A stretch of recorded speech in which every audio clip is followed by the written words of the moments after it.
I want my kids to be happy and independent. One of my coworkers was telling me about her son who's getting ready to go to college.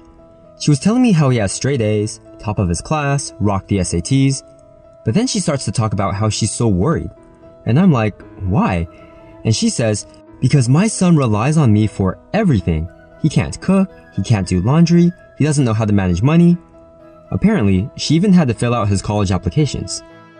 And that got me to think, how do I raise my kids so that when the time comes, they're ready to face the real world? How to Raise an Adult by former Stanford Dean Julie Lythcott-Haims seeks to answer that question. In the 90s, we invented the term helicopter parents, who are parents who constantly hover over their kids.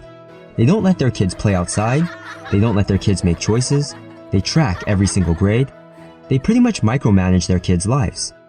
It turns out that if we do this, it teaches our kids to rely on us for everything, which ends up being a lose-lose for everybody. It also puts tremendous mental and emotional stress on kids that really hits them in college.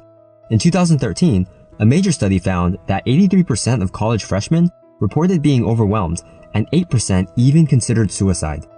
Think about that. Some kids spend half their lives trying to get into a good college, and they're so lost once they get there that almost 1 in 10 think about killing themselves.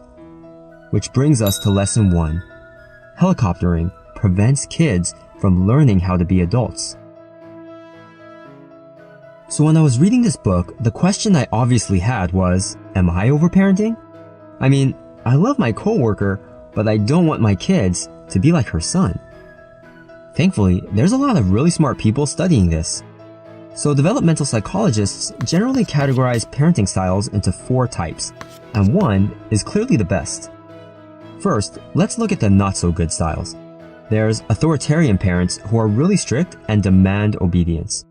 The problem is that they don't really empathize or show compassion to their kids.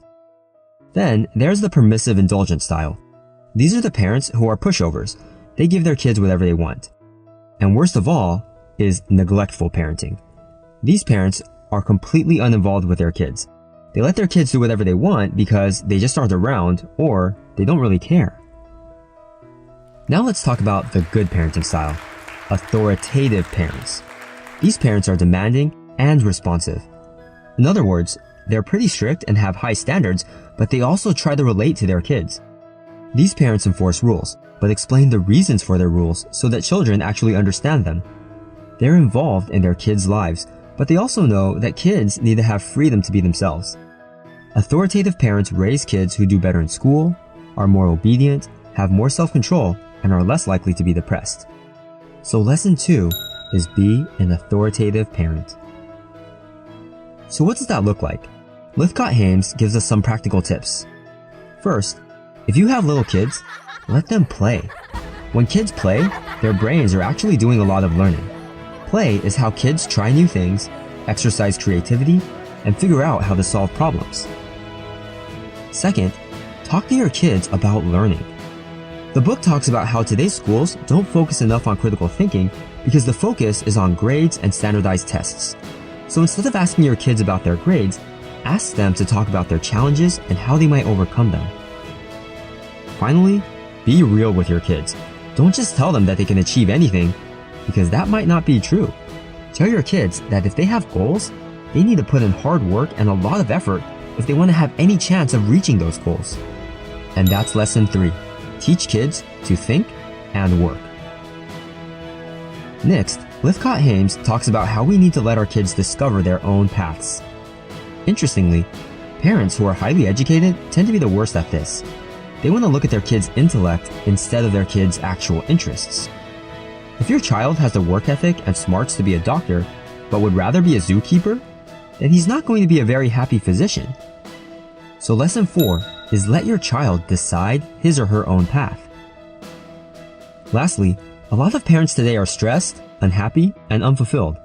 Some of us are so focused on controlling every aspect of our kids' lives that we forget we have our own. By giving more freedom to our kids, we get more freedom too.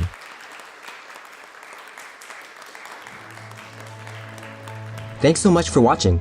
If you're thinking of reading or listening to the full book, check out the links in the video description and remember to subscribe for more awesome content.